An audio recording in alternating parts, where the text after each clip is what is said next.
अब खबर जयपुर से। देखिए, सुबोध अग्रवाल के घर ईडी कार्रवाई के दौरान फॉरेंसिक की टीमें पहुंची हैं और आईएएस सुबोध अग्रवाल के ठिकानों पर ईडी की कार्रवाई ये चल रही है। जल जीवन मिशन से जुड़ी हुई फाइलों को ईडी की टीमें खंगाल रही है और कुछ अधिकारियों के ठिकानों पर भी ईडी की कार्रवाई अभी फिलहाल चल रही है। तो देखिए, ईडी एक्शन मोड में है और साथ ही साथ कई सारे डॉक्यूमेंट्स भी खंगाल रही है। तो देखिए, सबसे बड़ी जानकारी, फॉरेंसिक टीम की भी इसमें एंट्री हो गई है। लीलाधर कुमावत मेरे सहयोगी जुड़ चुके हैं। लीलाधर, ईडी की कार्रवाई के दौरान फॉरेंसिक की टीमें भी पहुंच चुकी है, क्या कुछ इसको लेकर अपडेट?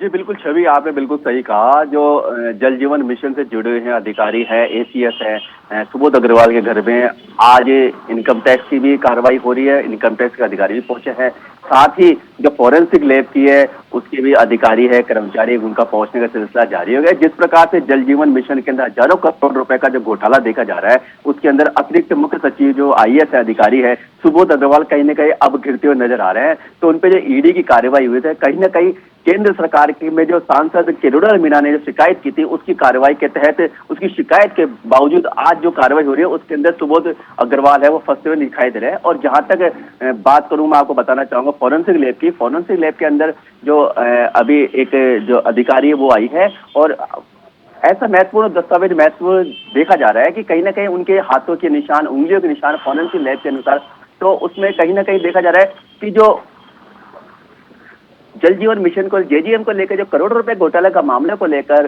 जो आज जो मामला उठा है, उसको लेकर आज जो सुबोध अग्रवाल के घर में कार्रवाई, उसके साथ ही जल जीवन मिशन के तहत ही आज जल भवन के अंदर अधिकारियों पर कार्रवाई, जिसमें बात करें दिनेश गोयल पे, केडी गुप्ता पे, ऐसे कई अधिकारी है जिन पे शिकंजा कसने की पूरी कोशिश की गई और इसका खुलासा जल्दी हो जाएगा। और ऐसा लगता है, क्योंकि जहां तक सुबोध अग्रवाल के निवास के बाहर की बात करूं, वहां का माहौल थोड़ा देखा जा रहा है कि जो बाहर के जितने भी लोग आ जा रहे हैं उनमें एक संदेह की दृष्टि देखी जा रही है, वो उनमें एक जिज्ञासा भी देखी जाती है कि अंदर क्या कार्रवाई है। तो ऐसे में कहीं ऐसा भी लग रहा है कि जो ठेकेदार है, जो ठेकेदारों से पैसों का लेन देन का मामला, उसको देख के भी कुछ ठेकेदार सक्रिय हो गए कि कईयों की लोगों की फाइलें अभी तक भी जो एसीएस है सुबोध अग्रवाल के पास देखी जा रही है। तो ऐसे में लग रहा है कि उन ठेकेदारों का दबाव भी कहीं ना कहीं देखा जा रहा है कि कार्रवाई में क्या होता है, कहीं उनके नाम तो नहीं आ रहे। तो ऐसे में कार्रवाई को देखते हुए जो एसीएस की जो कार्रवाई की गई है आज, जो उसके अंदर बात करें इनकम टैक्स की कार्रवाई करें, तो कहीं ना कहीं जो ईडी को कुछ अच्छा क्लू मिला है और इस पे तहत हो सकता है कि इसमें सुबोध अग्रवाल की गिरफ्तारी भी हो सकती है और आगे खुलासा हो सकता है कि जो जलदाय मंत्री है उन पर भी कोई कार्रवाई हो सकती है। क्योंकि देखा जा रहा है कि जो कांग्रेस पार्टी की ओर से महेश जोशी को अभी तक टिकट क्लियर नहीं किया गया, तो ऐसे में देखा जा रहा है कि कहीं ना कहीं महेश जोशी जो स्वच्छ छवि के माने जाते हैं, उनके ऊपर भी कोई दाग लगना वाजिबी हो सकता है। जी छवि। बिल्कुल लीलाधर, चूंकि देखिए आईएएस सुबोध अग्रवाल के घर पर ईडी की टीमें पहुंची है, अभी आपने जानकारी दी फॉरेंसिक विभाग की भी टीमें पहुंच चुकी है। अब जो बात की जा रही है कई सारे डॉक्यूमेंट्स की, क्या कुछ इसमें और जो टेंडरों में गफला हुआ है, सबसे बड़ी बात तो यहीं पर ही खुल जाती है, लेकिन क्या कुछ इसमें और भी नाम शामिल हो सकते हैं? आगे और कई तार इसमें जुड़ने की संभावना है, क्योंकि ईडी की टीम पहुंची है तो कोई ठोस सबूत के साथ ही पहुंची होगी। ये बिल्कुल छवि, आपने बिल्कुल सही कहा। सांसद किरोड़ीलाल मीणा ने हमेशा सरकार को जगाने का काम किया था। कांग्रेस सरकार के मुखिया अशोक गहलोत से हमेशा शिकायत की थी।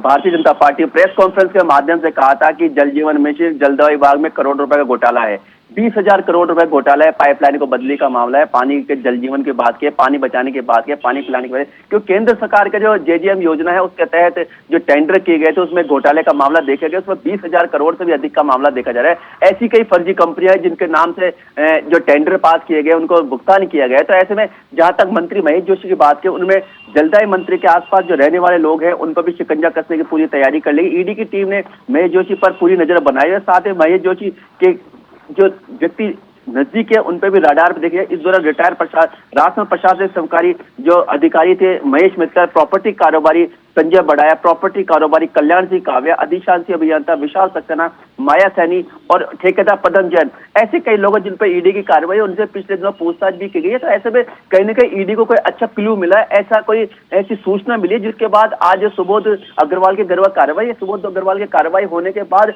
ऐसा देखा जा रहा है कि इसके तार है जो कहीं ना कहीं कांग्रेस के आला नेताओं तक या सीधे शब्दों में कहा जा सकता है जलदाय मंत्री महेश जोशी तक पे जुड़े हो सकते हैं। तो ऐसे में जो घोटालों की कार्रवाई है उस पर लगाम लगना शुरू हो जाएगा। जी छवि। चलिए लीलाधर, बहुत शुक्रिया तमाम जानकारियां साझा करने के लिए। इस वक्त की बड़ी जानकारी आपको दे दें, चूंकि जल जीवन मिशन में ईडी